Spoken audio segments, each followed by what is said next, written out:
Hello. तो आ गए आप लोग फिर से।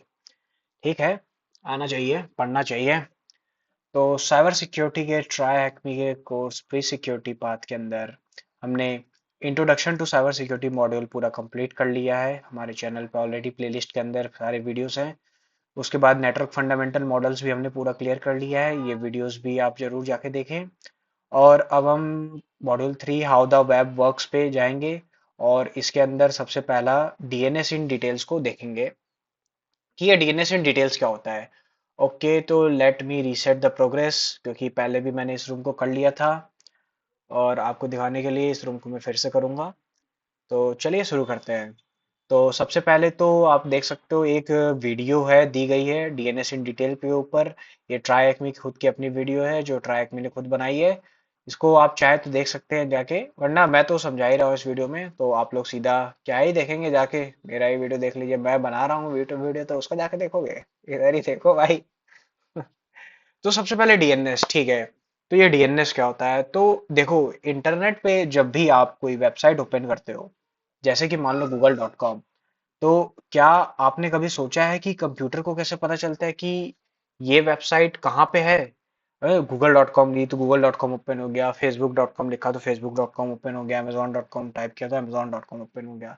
लेकिन इंटरनेट को कैसे पता चलता है कि कौन सी वेबसाइट ओपन करनी है और ये वेबसाइट कहाँ पे है, वो कहाँ से लाके आपको दे देता है और वेबसाइट ओपन कर देता है।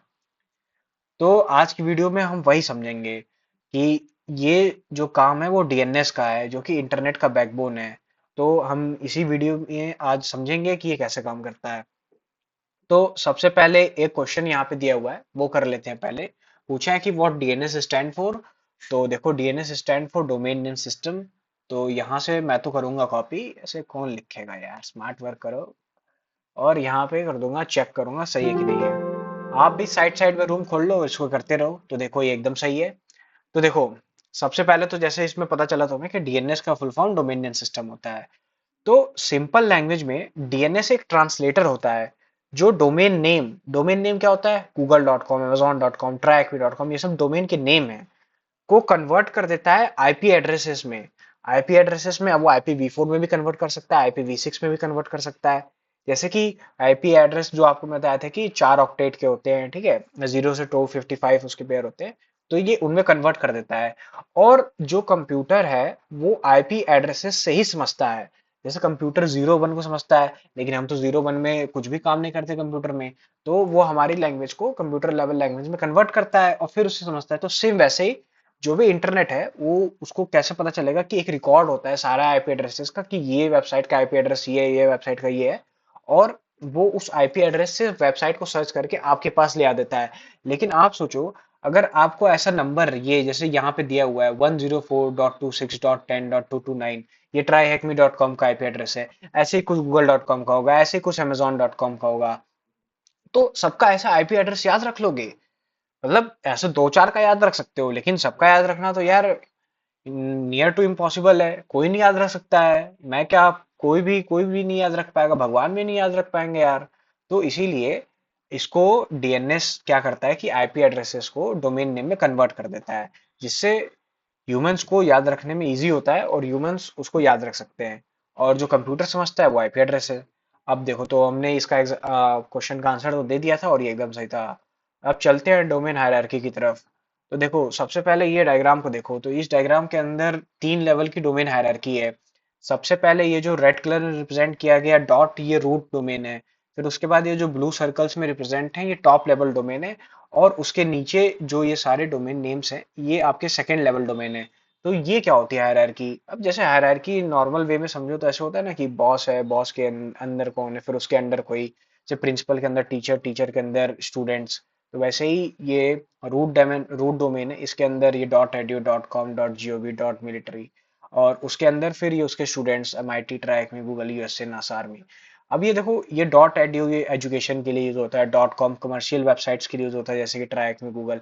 .edu ये MIT, Massachusetts institute of technology, America की है।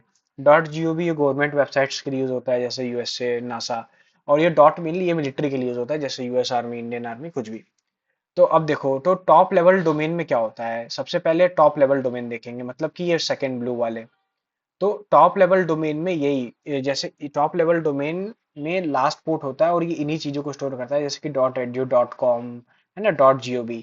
फिर सेकेंड लेवल डोमेन ये है आपका, ये उनके नाम आगे उनके लेफ्ट साइड में जो है लगा देगा, उनकी उन्हीं का लेफ्ट वाला पार्ट। अब जैसे tryhackme.com, तो .com के लेफ्ट में क्या है, देखो tryhackme, तो यही है tryhackme और .com। तो टॉप लेवल डोमेन के लेफ्ट वाला पार्ट उसका सब लेवल डोमेन हो जाता है, सेकेंड लेवल डोमेन। अब देखो सबसे नीचे ये सब डोमेन पे आ जाते हैं। तो ये सब डोमेन क्या होता है, तो देखो कभी कभी ऐसा होता है कि tryhackme.com तो है, ठीक है, tryhackme.com तो हो गया, लेकिन tryhackme.com के अंदर डिफरेंट डिफरेंट पेजेस होते हैं, जैसे कि admin.tryhackme.com, ठीक है, फिर result.tryhackme.com, lab.tryhackme.com। तो अगर आप tryhackme.com ओपन करोगे तो सीधा सीधा tryhackme.com ओपन हो जाएगा। लेकिन अगर आप admin.tryhackme.com ओपन करोगे तो उसका एडमिन पेज ओपन होगा, lab.tryhackme.com ओपन करोगे तो उसका सिर्फ लैब वाला वर्जन ओपन होगा। तो ये यूज होता है और चीजों को और थोड़ा इजी बनाने के लिए, स्ट्रीमलाइन बनाने के लिए, और अच्छे से याद रखने के लिए, और फास्ट एक्सेस के लिए। तो ये सब डोमेन होता है, बट इसके कुछ कंस्ट्रेंट हैं। ये being limited to 63 character only, और इसमें ए से जेड और 0 से 9 और हाइफंस, इन तीन चीजों का यूज कर सकते हैं। लेकिन ये कैनॉट स्टार्ट और एंड विथ हाइपन, लेकिन हाइपन से आप स्टार्ट नहीं कर सकते हो। ए से जेड इंग्लिश अल्फाबेट का यूज कर सकते हो, 0 से 9 न्यूमेरिकल का यूज कर सकते हो, और हाइफन का यूज कर सकते हो, लेकिन हाइफन से स्टार्ट नहीं कर सकते हो। तो ये चीज याद रखना। तो अब देखो, अब हम देखेंगे इनके आंसर। तो what is the maximum length length of सब डोमेन, यहाँ पे पूछ रहा। हाँ, तो मैं क्या बोल रहा था कि जैसे कि मैंने आपको बताया, तो यहाँ पे इन क्वेश्चंस के आंसर्स दे देते हैं। अब देखो पूछ रहा है कि what is the maximum length of सब डोमेन, तो अभी मैंने आपको बताया कि मैक्सिमम लेंथ 63 हो सकता है। चलो चेक करो, तुम भी साइड साइड में अपना चेक करो, चलो देखते हैं। एकदम सही है यार, कोई भी बच्चा भी देख के बता देगा। अब देखो, which of the following character can not be used in a sub domain. अब इसमें तीन चार कैरेक्टर दिए हैं। अब पूछ रहा है कि कौन सा कैरेक्टर सब डोमेन में यूज नहीं हो सकता है। तो देखो, थ्री नहीं यूज हो सकता है, कि बी नहीं यूज हो सकता है, कि नीचे अंडरस्कोर नहीं यूज हो सकता है, कि हाइफन नहीं यूज हो सकता है।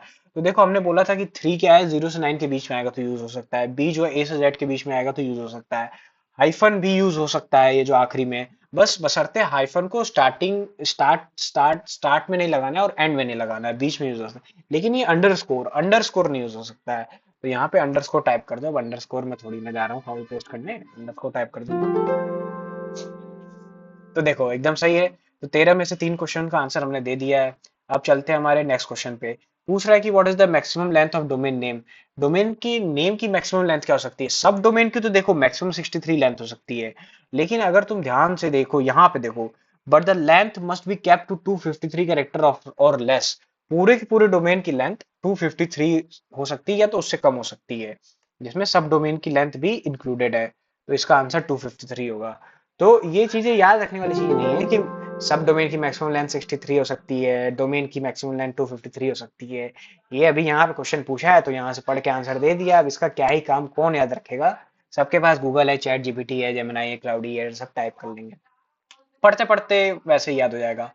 अब पूछ रहा है कि what type of TDL, TDL मतलब टॉप लेवल डोमेन ऊपर पढ़ाया था, इस डॉट को डॉट यूके। अच्छा देखो, एक चीज मैं रह गई थी बताना आपको कि दो टाइप के डोमेन होते हैं। देखो यहाँ पे लिखा हुआ है, अगर यहाँ पे आप देखो तो there are two types of top level domain. Top level domain दो टाइप के होते हैं। एक तो होता है जीटीएलडी, जिसका मतलब है जेनेरिक टॉप लेवल डोमेन, और एक होता है सीसीटीएलडी, जिसका मतलब है country code top level domain. अब देखो generic, historically a GTLD was meant to tell the user that domain names purpose, for example a .com would be a commercial purpose, .organization for organization purpose। अच्छा देखो, जो generic टीडीएलडी है वो बताता है कि डोमेन नेम किस पर्पस के लिए है। अब जैसे .com है तो वो कमर्शियल वेबसाइट के लिए, .edu है तो वो एजुकेशन की वेबसाइट्स के लिए। वो कौन सी स्ट्रीम की कौन सी पर्पस की वो डोमेन है, ये जेनेरिक टॉप लेवल डोमेन बताता है। और जो CCLD country code top level domain है, तो सिंपल सी बात है, वो कंट्रीज की क्या बोलते हैं वो बताएगा। जैसे इंडिया का डॉट इन होता है, कनाडा का डॉट यूके हो गया, यूएस का डॉट यूएस हो गया। तो ये है। तो अब देखो डॉट को डॉट यूके है, तो dot co dot UK, UK क्या है, CCLD country code top level domain, तो ccTLD country code top level domain. यहाँ पे थोड़ा सा रीजनिंग लगाया और आंसर आ गया, जो कि बहुत सिंपल सा है, जेनरिक टॉप लेवल डोमेन और country code top level domain. मेरे को नहीं लगता कि इसमें कोई भी प्रॉब्लम होगी किसी को भी कुछ जानने में। तो हम आप पार्ट 3 पे आ गए हैं, जो कि है डीएनएस के रिकॉर्ड के टाइप में। तो मैं आपको एक बहुत ही इंपॉर्टेंट चीज बताना चाहूंगा यहाँ पे, कि डीएनएस जो है वो सिर्फ नाम कन्वर्ट नहीं करता है बल्कि डिफरेंट टाइप्स के रिकॉर्ड भी यूज करता है। अब वो डिफरेंट टाइप के रिकॉर्ड क्या है? A record, quad A record, CNAME record, MX record, TXT record. तो ये सब इतना बड़ा बड़ा लिखा हुआ है, ये सब क्या पढ़ोगे, मैं अभी देखो निपटा दे रहा हूँ ऐसे 1 सेकंड में। तो देखो ए रिकॉर्ड में क्या होता है? ए रिकॉर्ड है वो IPv4 एड्रेस को सेव करने के लिए होता है, बस बात खत्म। ए रिकॉर्ड क्या होता है? IPv4 एड्रेस को सेव करने के लिए। जैसे गूगल.com का IPv4 एड्रेस कुछ हो गया 142.250.xx कुछ भी। जो क्वाड ए रिकॉर्ड है वो अब IPv6 एड्रेस को स्टोर करने के लिए होता है, ठीक है। सिंपल सा, ए रिकॉर्ड IPv4 एड्रेस को सेव करने के लिए, quad A record IPv6 address को सेव करने के लिए, ठीक है। चलो, अब जो सीनेम रिकॉर्ड है, अब वो किस लिए यूज होता है? अच्छा देखो, सीनेम रिकॉर्ड देखो इसलिए यूज होता है, वही कि एक तो tryhackme.com है जो उसका मेन डोमेन है। अब सीनेम क्या है कि उसके और कौन कौन से डोमेन हो सकते हैं जिनसे कि वही वेबसाइट खुल जाएगी, या उसी वेबसाइट का कोई एक पर्टिकुलर सेक्शन खुलेगा। जैसे कि store.tryhackme.com, ठीक है, shops.shopify.com। तो shopify.com हो गया, अब shops.shopify.com हो गया तो shopify.com के अंदर के जो शॉप्स के सेक्शन होंगे वो खुल जाएंगे। tryhackme.com से पूरा चीज खुल जाएगा, लेकिन store.tryhackme.com से उसका स्टोर का सेक्शन खुल जाएगा।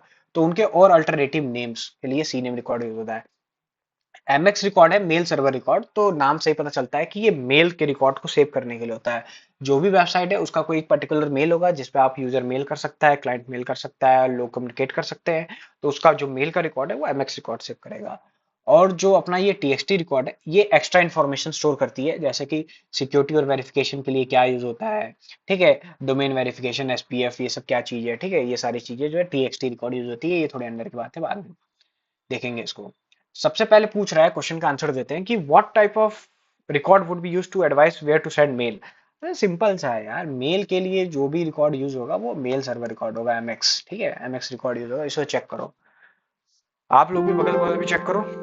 ठीक है, बहुत सही, 13 में से 6 क्वेश्चन के हमने आंसर दे दिए हैं, लेवल अप हो रहा है हमारा, और जल्द ही और बाकी क्वेश्चन के आंसर भी हम दे देंगे। अब देखो नेक्स्ट क्वेश्चन है कि what type of record handles IPv6 addresses. IPv6 address कौन सा रिकॉर्ड यूज होता है? मैंने आपको बताया था, अगर आपको याद हो तो, सिंगल ए IPv4, क्वाड ए IPv6 एड्रेस। स्मॉल केस में ए लिखो या कैपिटल केस में ए लिखो, केस सेंसिटिव नहीं है, आंसर सही होगा। चलते हैं टास्क 4 की तरफ।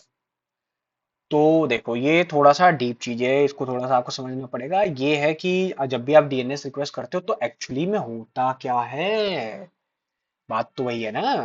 कैसे हो गया, गूगल.com टाइप किए तो कैसे गूगल की वेबसाइट खुल गई? डीएनएस रिक्वेस्ट क्या हुआ, कैसे गया, कौन कहाँ गया, किससे मिला, कौन सा रिक्वेस्ट, कौन सा प्रोटोकॉल, क्या चीज यूज हुआ, कौन सा मीडियम यूज हुआ, कैसे गूगल.com आपके ऊपर खुल गई।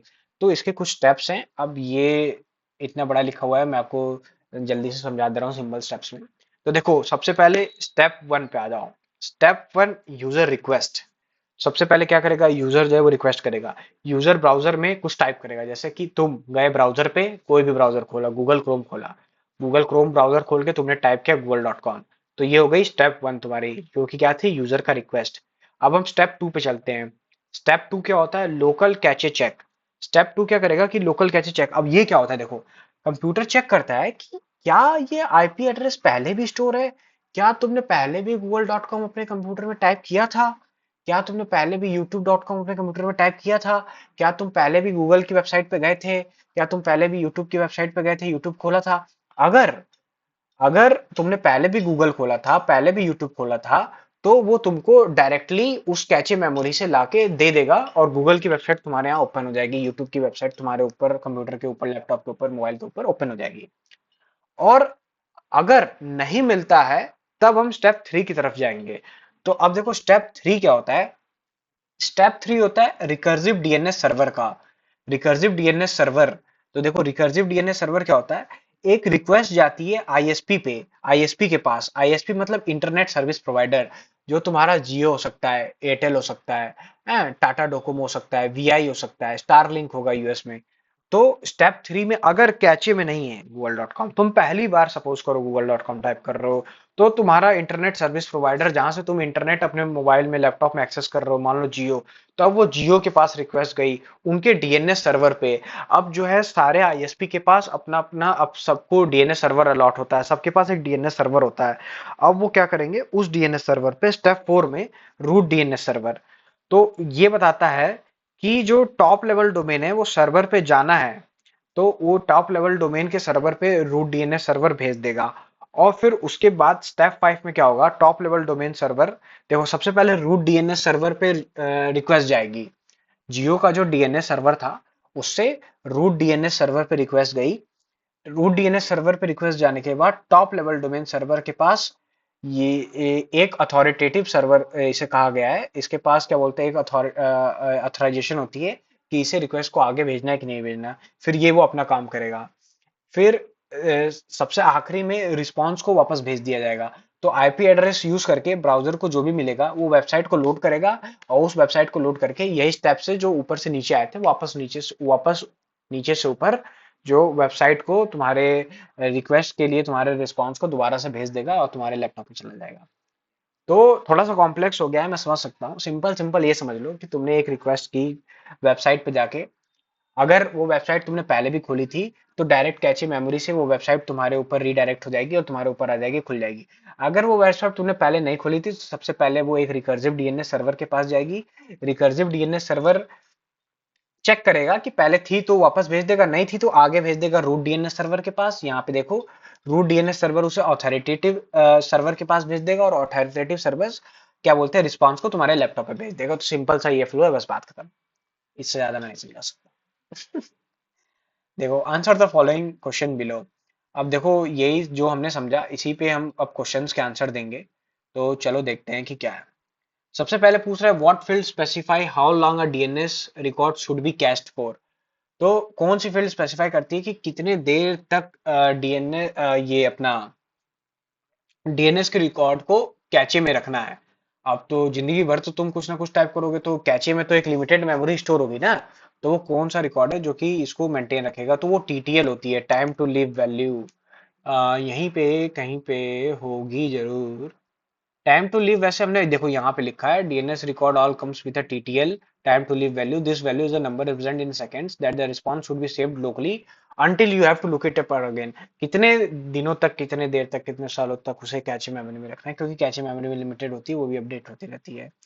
तो उसमें सब चीज नहीं जा सकती है। जो भी आपका जल्दी के, जो भी आपने वेबसाइट्स को एक्सेस किया होगा वही तुरंत आ जाएंगे। बाकी उस किसी वेबसाइट को अगर तुमने पहले एक्सेस भी किया होगा लेकिन फिर उसे बहुत दिनों तक एक्सेस नहीं किया होगा, तो वो कैche मेमोरी से हट गई होगी।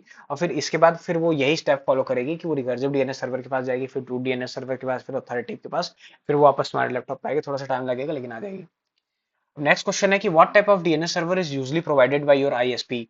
तो आईएसपी कौन सा डीएनएस सर्वर देता है, तो आईएसपी रिकर्सिव डीएनएस सर्वर तुम्हें प्रोवाइड करता है कि अगर वेबसाइट का एक्सेस है तो रिकर्सिव करके तुम्हें वापस भेज देगा, नहीं तो वो आगे भेज देगा। रिकर्सिव देखो इस स्टेप में देखो एरो दोनों तरफ जा रहा है, ऊपर भी नीचे भी, बाकी सब स्टेप में एरो एक ही तरफ जा रहा है। तो रिकर्सिव यही है कि अगर है उसके पास सोल्यूशन तो वो तुम्हारे लैपटॉप भेजेगा, सोल्यूशन नहीं है तो वो आगे किसी और को फॉरवर्ड कर देगा। वैसे ही है, तुमने किसी से क्वेश्चन पूछा, अगर उसे उसका आंसर पता है तो तुम्हें बता देगा, नहीं पता है तो किसी आगे से पूछ के बताएगा। तो रिकर्सिव डीएनएस सर्वर जो है ISP internet service provider provide करते हैं। तो हम चेक कर लेते हैं। एकदम सही है, 13 में से 9 क्वेश्चन हमने आंसर दे दिए। अब what type of server holds all the record for a domain. तो सारे रिकॉर्ड्स तो सबसे आखिरी में जो आएगा वही तो सारे रिकॉर्ड स्टोर करेगा आखिरकार। तो ठीक है, तो अथॉरिटेटिव।